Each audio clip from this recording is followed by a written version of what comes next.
Mama. Tuk tuk tuk tuk tuk tuk tuk. Tuk tuk tuk tuk tuk.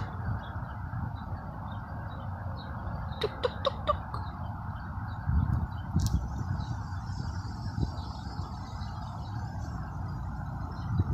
Tuk tuk tuk tuk tuk tuk tuk.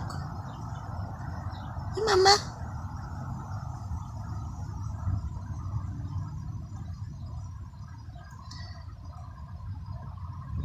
So our little Easter egger's gone broody. In the middle of August, no less.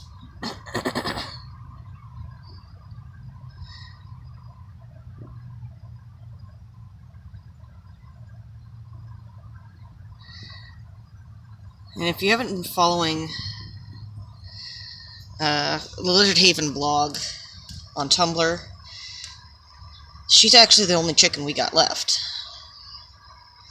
So Raccoon came and nailed the rest of the flock basically within a 48-hour period.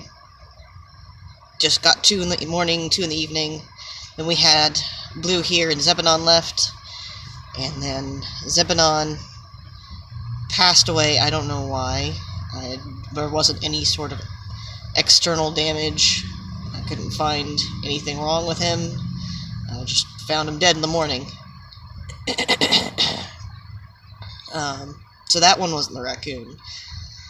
But she's been our only bird here for a few months, and I was thinking about getting her some pullets for companions, because chickens are social animals. They don't like to be alone. They need a flock for maximum mental health, for their behavior-wise, in order to just socialize.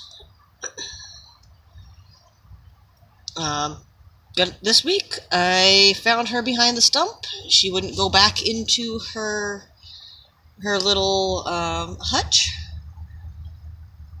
that we've been keeping her in. She free roams during the day usually, and she returns to that at night. We lock her up. But she was not there one night, and I came back around here because this is where she likes to hide her eggs. And sure enough, she was sitting on a pile of them. Of course, since we don't have the rooster anymore, they're not fertile eggs. They weren't fertile. So I tried moving her in the eggs back to the hutch to see if she would just settle in wherever I moved the eggs.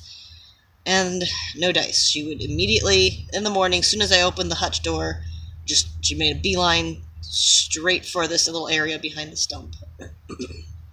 So this is the spot she chose for her nest. She does not want to leave it. That raccoon is still around here somewhere. We've had to chase him off a couple of times. So what you see here is my attempt at basically just making an impromptu chicken run, using those little plastic kitty playpen things you get at Walmart. And it actually does go up all the way over the top of the stump here and down on the other side. And so far, this is I guess technically day 2. I stuck some hatching eggs under her yesterday. We went all the way up to Deer Park. There was a lady with some hatching eggs.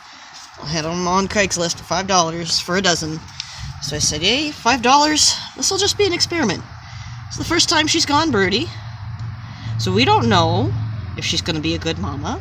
I don't know if she's going to set the eggs the whole time. I have no idea what's going to happen, but I figure for $5, why not? $5, and if I hatch any number of the dozen eggs or so, that's not a bad price. I'm replacing my chickens. And she'll have done all the work for me.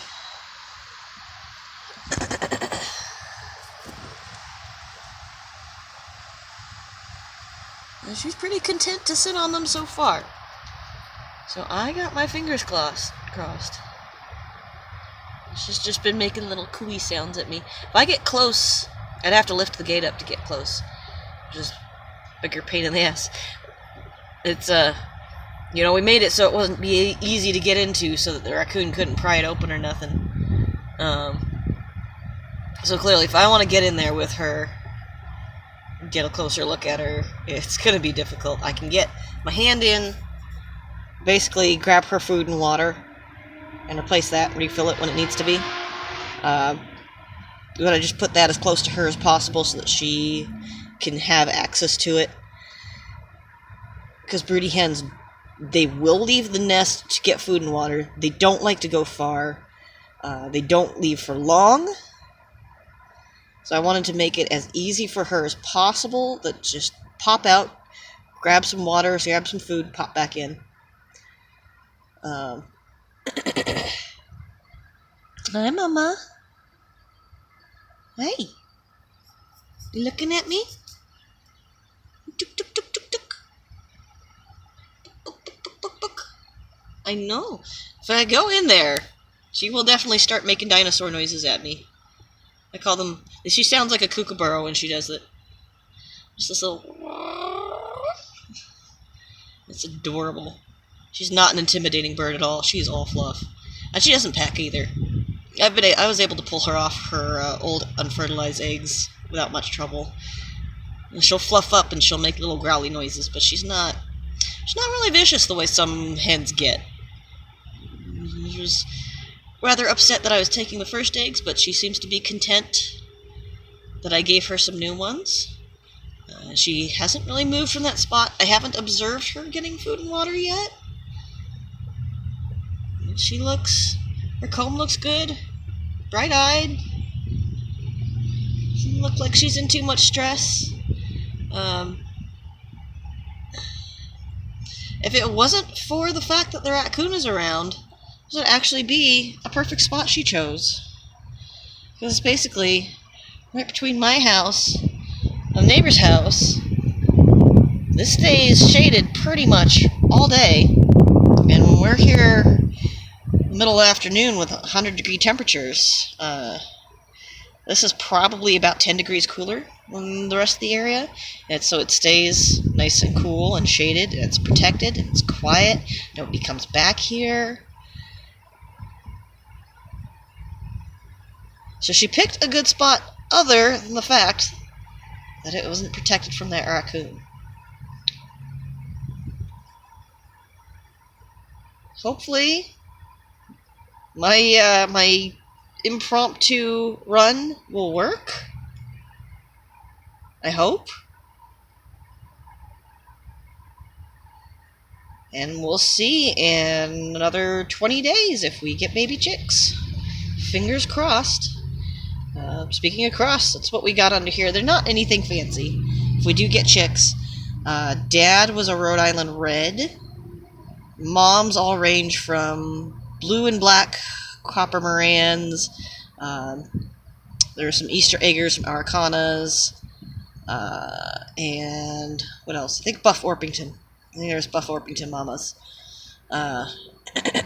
So they're all from different individual birds. Lady we went up to, she had birds just everywhere when we got up to her property.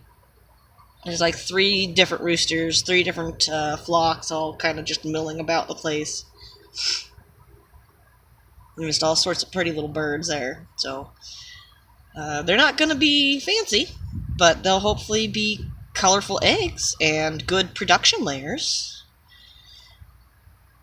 And that's my main goal for my flock, is a colorful egg basket with lots of eggs. And of course, you never know what's going to hatch out. When you're waiting for hatching eggs, everybody always hopes they skew more pullets than cockerels. Everybody always hopes that they get more good eggs than bad eggs. You just never know. You never know. But, yeah, hopefully we'll have some baby chicks here by the end of the month. I'm going to leave her alone now so I don't stress her out. All right. Good job, Mama. Keep going.